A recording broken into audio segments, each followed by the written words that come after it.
सुस्वागतम. संगीता भालसिंग या माझ्या यूट्यूब चॅनलवर तुम्हा सर्वांचे हार्दिक स्वागत. आपण बोर्ड प्रश्नपत्रिका आणि उत्तरपत्रिका पाहणार आहोत. विषय आहे मराठी 02 या विषयाचा हा क्रमांक आहे, कोड क्रमांक बोर्डचा.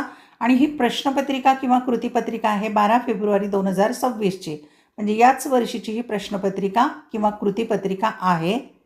सीट नंबर टाकण्यासाठी तुम्हाला इथे जागा दिलेली असते उजव्या बाजूला. नंतर 3 तासाचा वेळ आहे उत्तरपत्रिका लिहायला. प्रश्नपत्रिकेची 12 पेजेस आहेत आणि एकूण 80 गुणांची ही प्रश्नपत्रिका आहे.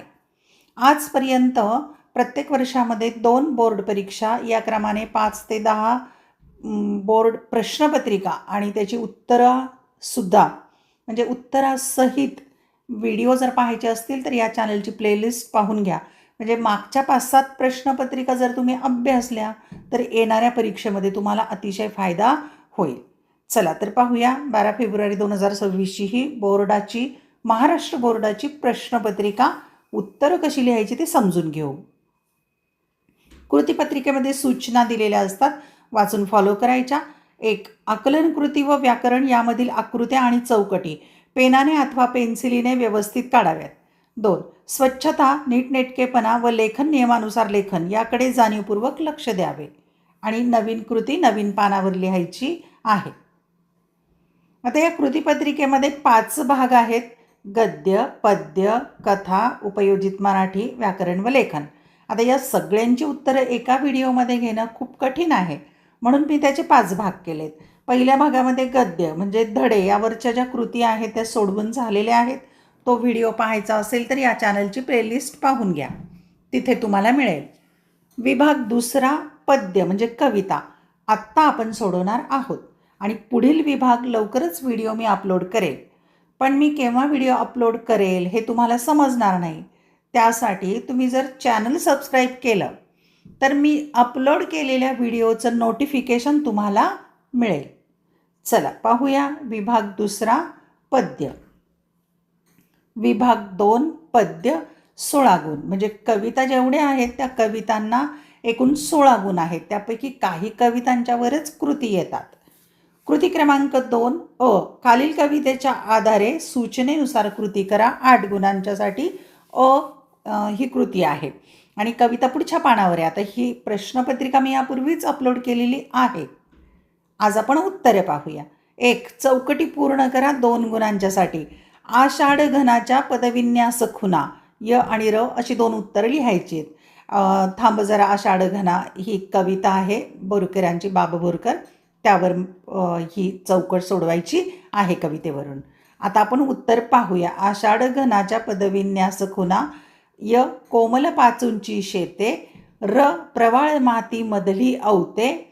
आणि तिथे आणखी एक उत्तर येऊ शकतं, इंद्रनीळ वेळूंची बेटे. तर या 3 पैकी कोणतीही 2 उत्तरं लिहा, कोणती पण 2 लिहा, 3 उत्तरे येऊ शकतात. दुसरा प्रश्न, कवितेत वर्णन केलेल्या फुलांची नावे लिहा. आपण पाहूया. 1. य मध्ये केतकी, नंतर र मध्ये सोनचाफा किंवा सोनचंपक आणि जाई या फुलाचं पण नाव आलेलं आहे. मग या 3 फुलांच्यापैकी तुम्ही कोणतेही 2 लिहिले तरी चालेल.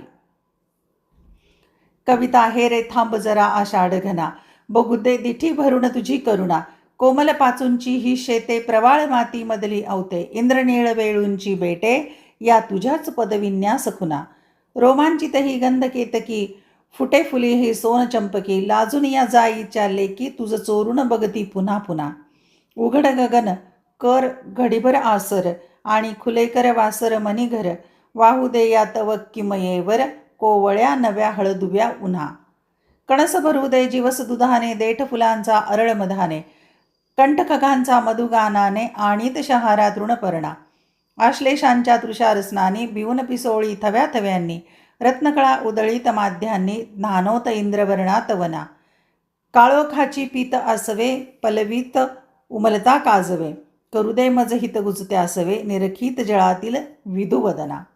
आणखी यावर कृती आहेत. अभिव्यक्तीची कृती आहे.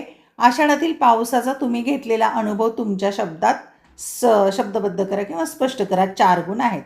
आता मी हे उत्तर घेतलेलं आहे, तुम्ही पेक्षा वेगळं सुद्धा लिहू शकता, कारण प्रत्येकाचा अनुभव वेगळा असू शकतो. आषाढ महिना सुरू झाला की माझे लक्ष आकाशाकडे लागते. पावसाची आतुरतेने वाट पाहत असते. एके दिवशी सकाळपासूनच आकाशात काळे ढग दाटून आले. थंडगार वारा सुटला आणि काही वेळातच पावसाच्या सरी बरसू लागल्या. मी घराच्या अंगणात उभी राहून पावसाचा आनंद घेत होते. पहिल्या पावसाच्या सरी अंगावर पडताच मला खूप आनंद झाला. ओल्या मातीचा सुगंध मनाला प्रसन्न करून गेला. झाडांची पाने पावसाने धुवून निघाली आणि सगळीकडे हिरवळ पसरली. अंगणातील झाडे व फुलझाडे पावसामुळे अधिकच टवटवीत दिसू लागली. पक्ष्यांचा किलबिलाट आणि पावसाच्या सरींचा आवाज यामुळे वातावरण अतिशय सुंदर झाले. मी काही वेळ पावसात भिजले. बालपणी पावसात कागदी होड्या सोडण्याच्या आठवणी मनात जाग्या झाल्या. शेताकडे पाहिले तेव्हा शेतकऱ्यांच्या चेहऱ्यावरही समाधान दिसत होते. पावसामुळे शेतातील पिकांना नवजीवन मिळाले होते. मात्र काही वेळाने पावसाने रौद्र रूप धारण केले. मुसळधार पावसामुळे रस्त्यावर पाणी साचले. तरीही या पावसामुळे निसर्गात आलेला बदल मला खूप भावला.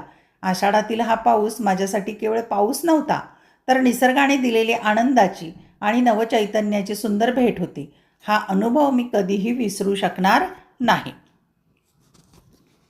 पुढची कृती आहे आ. खालील ओळींचा अर्थ लिहा 4 गुणांच्यासाठी.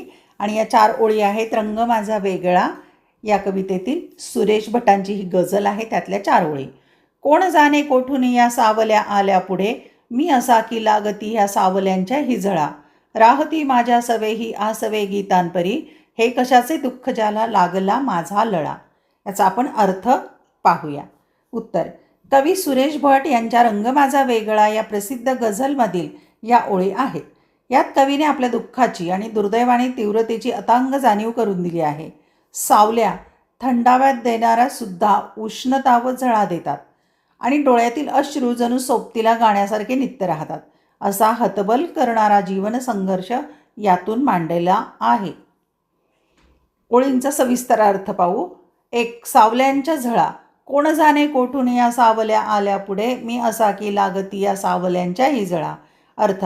कवी म्हणतो की माझ्या आयुष्यात नको असलेली दुःखे आणि संकटांच्या सावल्या अचानक कुठून व कशी पुढे आली हे मला समजले नाही. सर्वसाधारणपणे सावलीमुळे सुख व शीतलता मिळते, पण माझे दुर्दैव इतके प्रबळ आहे की मला त्या शीतलता देणाऱ्या सावल्यांचीही उष्णता आणि चटके म्हणजे झळा लागत आहेत. म्हणजेच मला सुखाच्या किंवा शांततेच्या काळातही दुःखाचाच अनुभव येतो. दुसरी ओळ आहे आसवे आणि दुःखाचा लळा.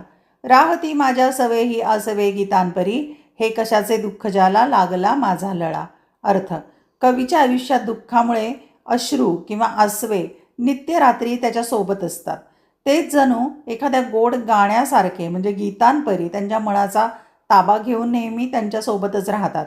कवी आश्चर्याने विचार करतो की हे नेमके कोणते दुःख आहे ज्याला माझा असा काही लळा लागला आहे की ते मला सोडायला तयार नाही. दुःखच जणू कवीच्या आयुष्याचा स्थायी भाव बनले आहे. पुढची ई कृती आहे. खालीलपैकी कोणतीही एक कृती सोडवा. म्हणजे 2 दिल्यात, 2 पैकी 1 सोडवायची. 4 गुण. काव्य सौंदर्य. समुद्र कोंडून पडलाय गगनचुंबी इमारतींच्या गजांआड. तो संत्रस्त वाटतो संध्याकाळी पिंजारलेली दाढी झिंजा. हताशपणे पाहत असतो समोरच्या 32व्या मजल्यावरील मुलाकडे, ज्याचं बालपण उंचच उंच पण अरुंद झालंय आणि त्याची त्याला कल्पनाच नाही. या ओळीतून सूचित होणारे भावसौंदर्य उलगडवून दाखवा. उत्तर. प्रस्तुत ओळींमध्ये वाढत्या शहरीकरणामुळे आणि सिमेंटच्या जंगलामुळे निसर्गाची झालेली कोंडी व मानवी जीवनावर झालेला परिणाम यांचे अतीव संवेदनशील व मार्मिक भावसौंदर्य कवितेत चितारले आहे. आशय सौंदर्य व भावसौंदर्य. निसर्गाचे मानवीकरण. अथांग पसरलेला समुद्र गगनचुंबी इमारतींच्या गजाआड अडकला असून तो एखाद्या कैद्यासारखा संत्रस्त किंवा त्रस्त वाटतो. शहरीकरणाची विदारक वास्तविकता. उंचच उंच इमारतींमुळे मोकळी हवा आणि प्रामाणिक मोकळेपण नाहीसे झाले आहे. बालक व संकुचित जीवन. 32व्या मजल्यावर राहणाऱ्या मुलाचे बालपण भौतिक सुखात उंच झाले आहे, पण मनाच्या पातळीवर ते अत्यंत अरुंद आणि एकाकी झाले आहे. हताश आणि अज्ञाताची खंत. निसर्गाचे स्वातंत्र्य हरवल्याचे दुःख समुद्राच्या डोळ्यात दिसते, तर बालपणाचे खच्चीकरण होत असल्याची जाणीव त्या बालकालाच नाही. ही मोठी शोकांतिका आहे. किंवा रसग्रहण करायचे खालील ओळींचं. पावसाचे तरंग ओंजळीत भरणारी चैतन्यमयी बालिका, अंगणात दिवे लावावेत तसे बहर लावणारी तू नवयौवना, स्वप्नांचे पंख लावून आभाळ झुल्यावर झुलणारी तू ध्येयगंगा, नि आज नखशिकांत तू, तू आहेस फक्त स्थितप्रज्ञा राणी. वरील काव्यपंक्तीचे रसग्रहण करा. उत्तर. या काव्यपंक्ती हिरा बनसोडे यांच्या आरशातली स्त्री या प्रसिद्ध कवितेतील आहेत. यात एका स्त्रीच्या बालपणापासून ते संसारी व प्रगल्भ अवस्थेपर्यंतच्या प्रवासातील विरोधाभासाचे आणि तिच्या बदललेल्या रूपाचे अत्यंत मर्मस्पर्शी चित्रण केले आहे. आशय सौंदर्य. स्त्रीच्या आयुष्याचे टप्पे. या ओळीमध्ये कवयित्रीने स्त्रीच्या व्यक्तिमत्वाचे विविध पैलू मांडले आहेत. एकेकाळी पावसाचे तरंग ओंजळीत भरणारी, अल्लड, आनंदी व चैतन्यमयी बालिका असणारी ती तरुणी पुढे संसारात आल्यावर सर्व बहर फुलवणारी नवयौवना बनते. स्वप्नांची भरारी व वास्तव. ती स्वप्नांचे पंख लावून आभाळाच्या झुल्यावर झुलणारी, ध्येयाचे वेध असणारी म्हणजे ध्येयगंगा होती. पण संसाराच्या चक्रात अडकल्यावर तिची ती स्वप्ने मागे पडतात आणि ती फक्त एका जागी स्थिर, सुखदुःखात अलिप्त राहिलेली स्थितप्रज्ञा राणी बनते. काव्यसौंदर्य. सुंदर प्रतिमासृष्टी. पावसाचे तरंग ओंजळीत भरणारी, अंगणात दिवे लावावेत तसे बहर लावणारी आणि आभाळ झुल्यावर झुलणारी यासारख्या कल्पक व काव्यमय प्रतिमांनी मनाला भुरळ पाडणारे सौंदर्य निर्माण केले आहे. विशेषणांचा वापर.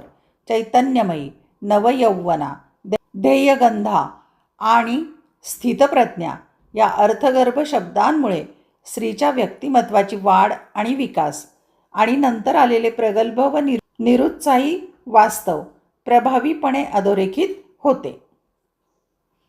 भाषा सौंदर्य किंवा शैली. ही कविता साध्या, संवादात्मक आणि तरीही अत्यंत प्रवाही व मर्मभेदी मराठी भाषेत लिहिली आहे. भूतकाळातील उत्साही आयुष्य आणि वर्तमान काळातील मूक, यंत्रवत व स्थितप्रज्ञा वास्तवातील विरोधाभास या कवितेत कमालीचा प्रभावी साधला आहे. आरशातील प्रतिमेच्या माध्यमातून स्त्रीच्या आंतरिक दुःखाचे व जळत असणाऱ्या जीवनाचे सत्य यात अचूक टिपले आहे. अशा प्रकारे आपण विभाग 2 पद्य यावरील कृती सोडवलेल्या आहेत. पुढील व्हिडिओ विभाग 3 कथा या साहित्य प्रकारावरील कृती आपण सोडवणार आहोत. तो व्हिडिओ लवकरच मी अपलोड करणार आहे. त्यासाठी या चॅनलची प्लेलिस्ट एकदा पाहून घ्या. धन्यवाद. व्हिडिओ आवडल्यास लाईक, कमेंट, शेअर नक्कीच करा आणि अभ्यासासाठी, परीक्षेसाठी खूप खूप शुभेच्छा.